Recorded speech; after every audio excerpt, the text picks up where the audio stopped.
UTS clips চ্যানেলে আপনাকে স্বাগত। শিখুন আর এনজয় করুন।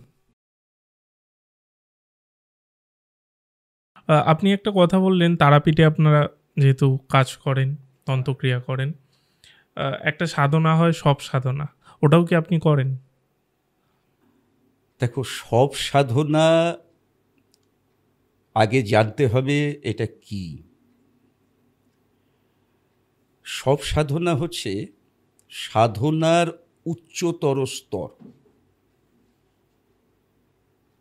আমি তন্ত্র চর্চা করি, তন্ত্র সাধনা করেছি, করিও, কিন্তু আমার যে স্তরটা, সেই স্তরটা ভিন্ন, এবং আমার যে ঘরানাটাও ভিন্ন।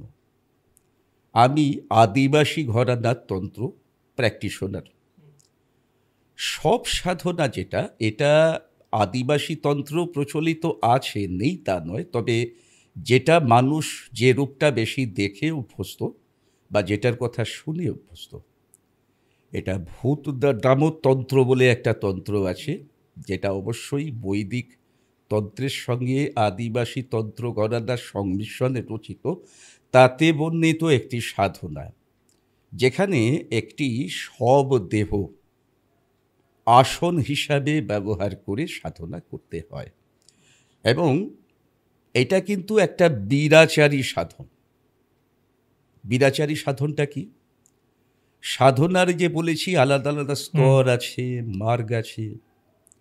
তো মানুষ যখন তান্ত্রিক হয়, প্রথম যখন তন্ত্র চর্চা শুরু করে, সাধনা শুরু করে, তো তখন শাক্ত অবলম্বী হলে, শাক্ত ধর্ম মতাবলম্বী হলে, সে কৌলচার, কুলাচার এই মার্গে থাকে।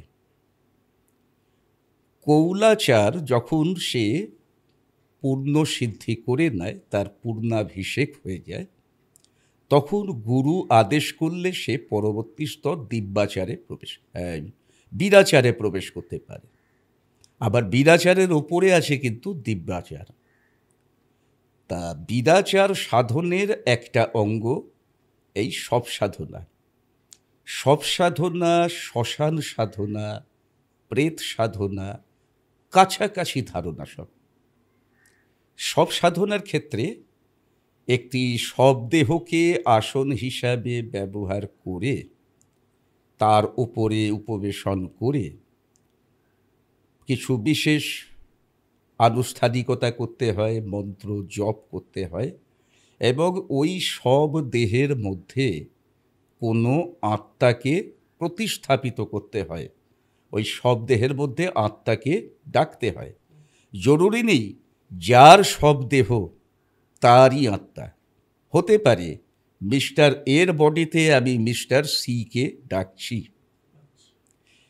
এটি খুবই গুচ্ছ প্রক্রিয়া। আমি এই প্রক্রিয়া নিয়ে কোনো কথা বলবো না, শুধু কৌতূহল নিরসন হয় এমনই কিছু কথা বলবো। এই সাধন প্রক্রিয়ায় কিন্তু সাধকের প্রাণনাশের এভরি পসিবিলিটি থাকে। সে যখন সাধনা করতে বসে, তখন তাকে প্রিপেয়ার হয়ে বসতে হয়। কীরকম প্রিপেয়ার হয়ে? মানে, যেমন ধরো, সে যখন বসে, তাকে নিজের চারদিকে কিছুটা জায়গা ছেড়ে গণ্ডি কেটে নিতে হয়। যদি কিছু আসে অফেন্সিভ কিছু, সেটা পশু হতে পারে বা সেটা কোনো স্পিরিট হতে পারে, ওই গণ্ডি ক্রস করে কিন্তু তার কাছে সে আসতে যাতে না পারে, এবং তাদেরকে ওই গণ্ডির ওপারেই আটকে রাখার জন্য কিছু উপকরণ সঙ্গে নিতে হয়, যেমন মাংস, মদ্য ইত্যাদি ইত্যাদি। সারা রাত জপ চলে। রাত্রি যত গভীর হতে থাকে, তত আশপাশের পরিবেশটা ভয়ানক হয়ে উঠতে থাকে। অর্থাৎ বিভিন্ন এনটিটি বিভিন্ন সময় কখনো দলবদ্ধভাবে আসে। তারা গণ্ডিটা ক্রস তো করতে পারে না ঠিকই, কিন্তু গণ্ডির ওপার থেকে চিৎকার চেঁচামেচি বা নানানভাবে ভয় দেখানো, যখন খুব ডিস্টার্ব করে তখন সেই সাধক মাংসের টুকরো ছুঁড়ে ছুঁড়ে ওই গণ্ডির বাইরে ফেলতে থাকে, যাতে তারা সেগুলো খেয়ে শান্ত থাকে। এইভাবে করতে করতে করতে করতে এক সময় তার নির্দিষ্ট সংখ্যক জপ সম্পন্ন হয়। এবার হোমের প্রক্রিয়া শুরু করতে হয়। এই সময় তাকে সেই সব আসনে বিরাসনে বসে পাশে হোমকুণ্ড প্রজ্বলন করে মন্ত্র করতে করতে আহুতি করতে হয়। এই প্রক্রিয়ায় সেই সবের জাগরণ হয়, অর্থাৎ তার মধ্যে সেই কাঙ্ক্ষিত আত্মা অনুপ্রবেশ করে এবং সে তখন উঠে বসতে চায়, কিন্তু সাধক তাকে উঠে বসতে দেয় না। উঠে বসলে সরাসরি তার মুখে সোজাসুজি সে বসবে। এক্ষেত্রে তার উপর সে প্রভুত্ব করার চেষ্টা করবে, তার ক্ষতি করার চেষ্টা করবে। কেউ তো নিজের স্বেচ্ছায় ধরা দিতে চায় না, বাঁধনে আসতে চায় না। যে আত্মাকে ওই শবদেহে ডাকা হলো তাকে বাধ্য করা হয়েছে, তাহলে এটা ভাবার কোনো কারণ নেই সে তার সঙ্গে বসে বন্ধুর মতো খোশ গল্প করবে। মনে তার প্রতি তো একটা তার রাগ থাকবে, বিদ্বেষ থাকবে, সে সেটা কিন্তু প্রয়োগ করে নিতে পারে। তা এই প্রক্রিয়ায় তার মুখে মদ আর মাংস ভরে দেওয়া হয়। সে যখনই ওঠার চেষ্টা করে তার মুখে মদ মাংস ভরে দেওয়া হয়, এবং এই সময়ে তাকে দিয়ে যদি কিছু কাজ করাবার থাকে বা তার থেকে কিছু জানার থাকে সেটা জেনে নিতে হয়। কারণ হোম সম্পন্ন হওয়ার পর তাকে সেই প্রেতকে, যাকে সেই শবদেহে নিয়ে আসা হলো, তাকে আবার মুক্ত করে দিতে হয়, ওই দেহে থেকে বার করে দিতে হয়। তা না হলে এই নতুন দেহ ধারণ করে সেই প্রেত সে কিন্তু যা ইচ্ছে তাই করে বেড়াতে পারে। তা এখানে প্রাচীনকালে লোকে কি করত, গুপ্তধনের সন্ধান কিংবা গুপ্ত ঘাতকের নাম, এই ধরনের তথ্য জানার জন্য সব সাধনার প্রয়োগ করা হতো, তান্ত্রিকদের সাহায্য নেওয়া হতো। যে কোনো কিছু সিক্রেট বিষয়ে যিনি জানতেন তিনি নেই, তিনি মারা গেছেন, তাহলে উপায় তাকে ডেকে নিয়ে এসে তার থেকে সেগুলো জেনে নেওয়া। অনেক সময় সেই আত্মা বডিতে প্রবেশ করার পর সেই বডি নিজে গিয়ে সেই স্থান দেখিয়ে দিত, এরকমও ঘটনা আচ্ছা আছে। আচ্ছা, মানে খুবই ডেঞ্জারাস।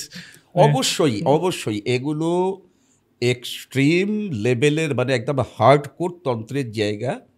এগুলো আমি তো বলবো সাধারণ মানুষের চেষ্টা করা দুরস্ত। এগুলো নিয়ে এই ধরনের পডকাস্ট অনুষ্ঠানও না হওয়াটা বাঞ্ছনীয়, কারণ মানুষের মধ্যে আগ্রহের শেষ নেই। হ্যাঁ, আর যার মধ্যে যত অজ্ঞতা তার মধ্যে তত বেশি কিউরিসিটি।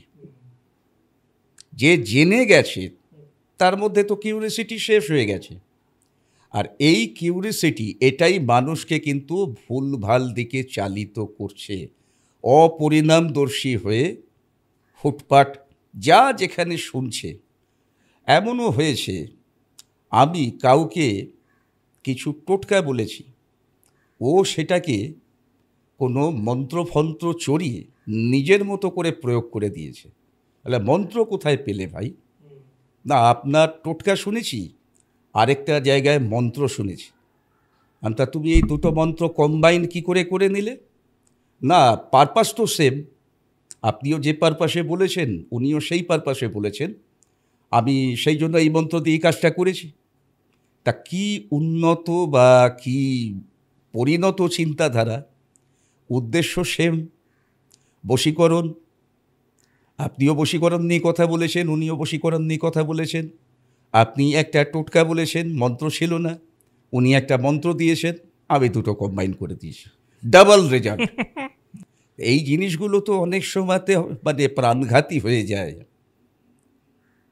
এইগুলোই চেক হওয়া দরকার।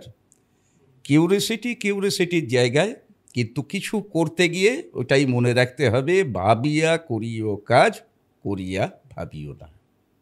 কেমন লাগলো এই ক্লিপসটা আমাদের জানান এবং আমাদের চ্যানেল ইউটিএস ক্লিপসকে সাবস্ক্রাইব করুন।